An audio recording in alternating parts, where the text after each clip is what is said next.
Le jeu du mouvement, la chronique de Radio Grand Lac pour retrouver la joie du mouvement au quotidien avec Joe. Hello mes camarades de jeu, ça y est, l'été est bien installé. Alors c'est vrai qu'aujourd'hui, il pleut un peu, c'est vrai, mais ça fait du bien, ça rafraîchit et justement, c'est un bon moyen pour se mettre en mouvement. Car oui, par forte chaleur, on a plutôt envie de manger des glaces, de boire l'apéro, tout ça. Et bien sûr, l'été est aussi fait pour ça. C'est ça qui est formidable. C'est une période où effectivement, normalement, pour la plupart, et je vous le souhaite vivement, on est en vacances, où on a en tout cas des plages de repos un peu plus importantes que d'habitude. Et justement, c'est le moment de faire une pause. C'est exactement un moment, en fait, pour casser le rythme. Alors, on peut casser le rythme de mille et une façons, bien entendu. Et je ne vous invite pas, évidemment, à ne faire que des apéros et des glaces. Mais c'est un moyen effectivement de bouger un petit peu autrement, de prendre le temps de se balader, de marcher, vraiment de casser le rythme. Et donc, pour casser le rythme, il y a un très bon moyen, c'est de faire des activités inhabituelles. Des choses que l'on ne fait jamais ou que l'on n'a jamais faites. À la montagne, ça peut être des formes de randonnée, d'accrobranche, de parapente, de VTT, que sais-je, en fonction de vos envies et votre condition physique aussi quand même, parce que il y a des choses qui demandent quand même un peu plus de technique que d'autres. Si vous êtes à la plage, à la mer, évidemment, il y a toutes les activités nautiques, de surf, de kitesurf. Pourquoi pas s'initier au kitesurf si vous en avez la possibilité, évidemment, du paddle, du surf. Bref, l'idée est de vraiment faire des activités différentes, ce dont vous n'avez pas l'habitude de faire, de prendre le temps, bien évidemment. Je pense que c'est un très bon moyen de se mettre aussi à des techniques de méditation, de relaxation, si on n'en a pas l'habitude, justement, sur ce temps de pause. On se prend un bouquin sous un arbre, on lit un peu, on se met dans un état un peu serein, calme, et ça peut être, pourquoi pas, le moment de se lancer un peu. Alors, peut-être avec un accompagnement. Il existe de nombreux accompagnements audio, mais sachez qu'en fait, méditer, il n'y a rien de plus simple. Il suffit de s'asseoir et d'observer. Observer ses pensées, observer les sons, justement, en se laissant complètement imprégné, si vous voulez, sans suivre ses pensées. Alors ça, c'est sûr, on n'arrêtera pas de penser tout de suite. Je vous le dis, il faut quand même quelques années de méditation. Mais du coup, c'est un bon moment. Et on peut s'apercevoir justement à ce moment-là de notre agitation un petit peu mentale, qu'on ne prend pas toujours en compte le reste de l'année. Parce que le reste de l'année, le travail, les enfants, la voiture, la toiture, le chien.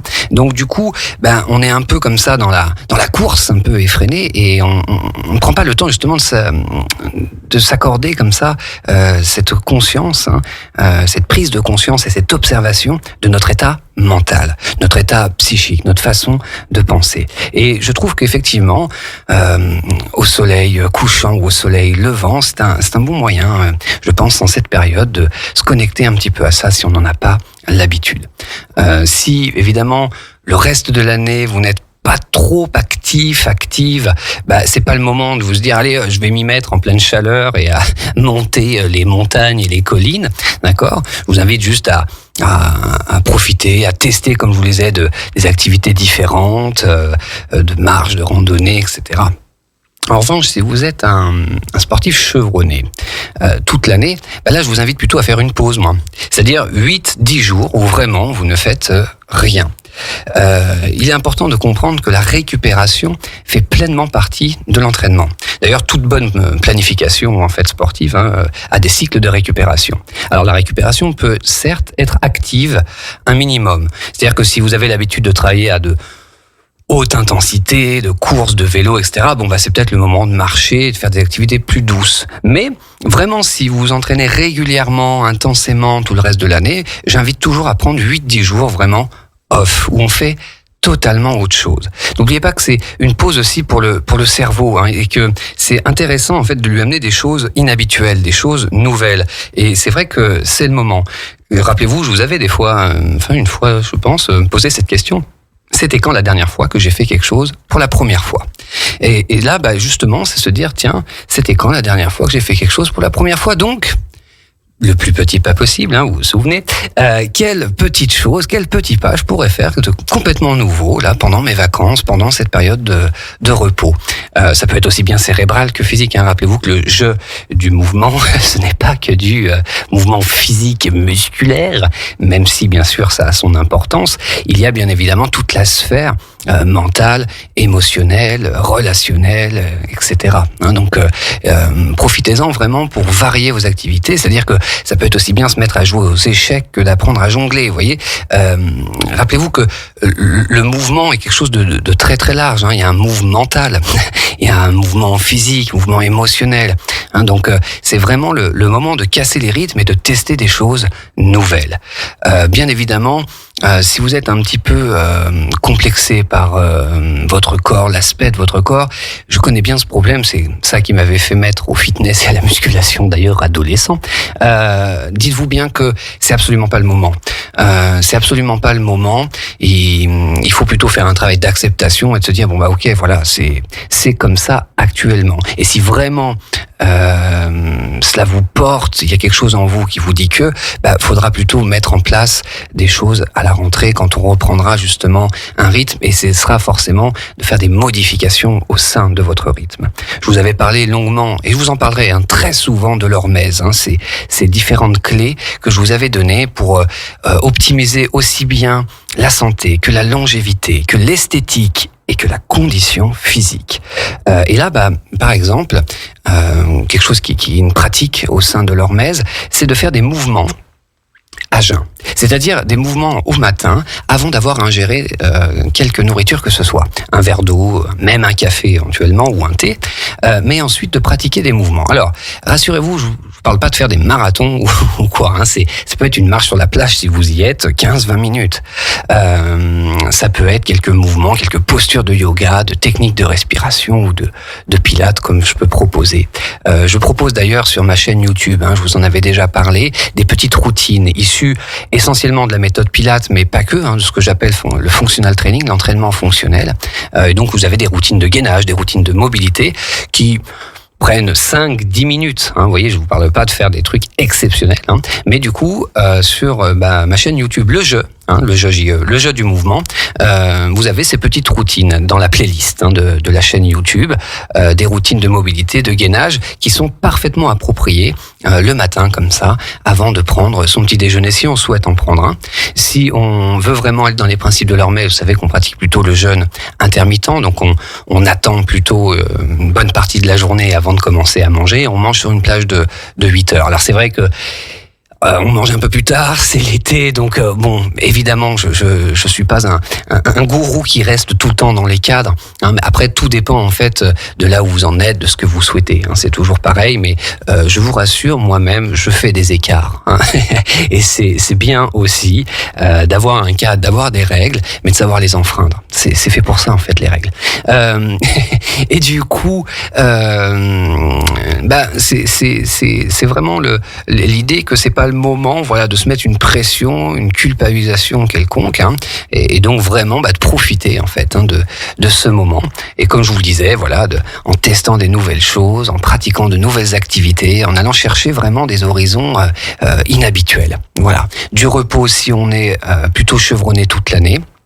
Et de l'ouverture peut-être à des techniques de visualisation, de relaxation, d'hypnose ou de méditation si on n'est pas trop là-dedans. De lire, évidemment, de lire des choses que vous ne prenez pas le temps forcément de lire, de vous intéresser à de nouvelles activités. Et je vous disais, ça peut être le mouvement peut être aussi bien du jonglage que de l'équilibre. Marcher sur une slackline est très très intéressant, très difficile en revanche, mais très intéressant. Faire du parapente, bref, il y a énormément de choses à tester et je vous invite à faire des choses nouvelles. De marcher pieds nus. C'est une base et que je conseille à tous mes clients, mes accompagnés. On n'a rien de mieux inventé que le pied. Alors je fais pas le bonheur des marchands de chaussures et des marques, mais je vous assure que on n'a rien de mieux inventé que le pied. Dans l'herbe, sur les cailloux, dans le sable, peu importe. Vraiment profitez-en pour marcher autant que vous le pouvez, pieds nus.